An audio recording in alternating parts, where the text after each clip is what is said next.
All right, so this is a video of how I animate a walk cycle. So here's the finished results in case you were wondering, because I'm quite sure that's the most interesting part of this video. So yeah, I'm gonna be talking about how I got there and not necessarily a tutorial on how you should get there. I think there's thousands of tutorial videos out there already. So I wanted to take this opportunity mostly to just give you an overview of how I did this.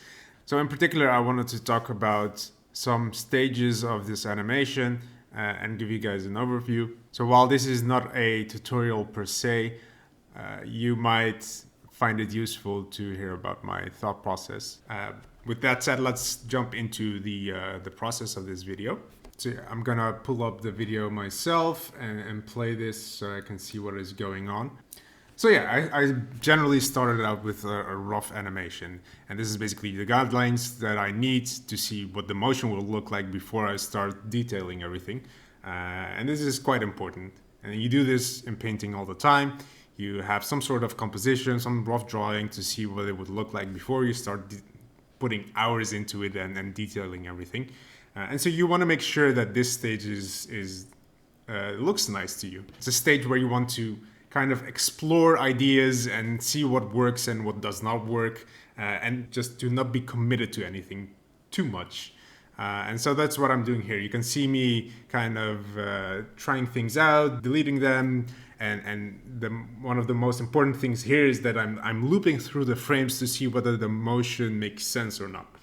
So yeah, you can see me switching around quite often. So as soon as I got the rough animation done and I was somewhat happy with it, I started to clean everything up. So what I did here was essentially I took one frame out there that I thought was a good reference frame, and then I put in some colors and generally had an idea about what the lighting should be like.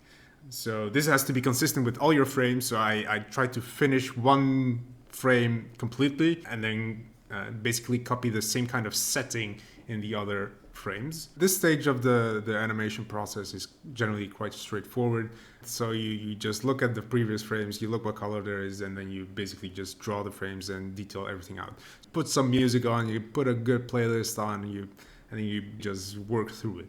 But the beginning stage is where the most interesting part is, because that's the stage where you explore things and play around with things. So at this stage, if you see that your animation was not up to your standards, then you made a mistake before that already, which means you have to focus more on the rough animation than on the layer animation. And I think one of the good practices here actually as well is to maybe limit yourself to a certain time frame to animate things.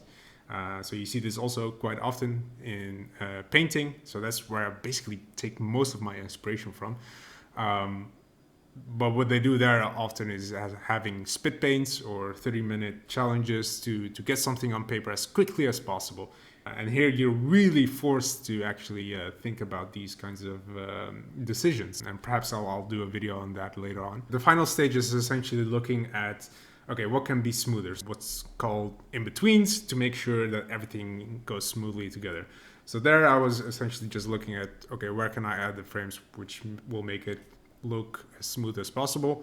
So I added about 2 frames more, and in the end I had 8 frames. And this is basically the final result. So yeah, the whole process took about 3 hours, I would say. And clearly you can see that I didn't care that much for detail. I just wanted to convey the big message, which is, okay, this guy is running to the right, and you can see the colors and the lighting, which is from above. And he's running at a slightly not so convenient angle. I think this is not very realistic. So when you see people running, so realistically speaking, a person wouldn't be running like this. So usually people, when they're running, their upper body is quite straight up, slightly leaning forward is what people say you should do.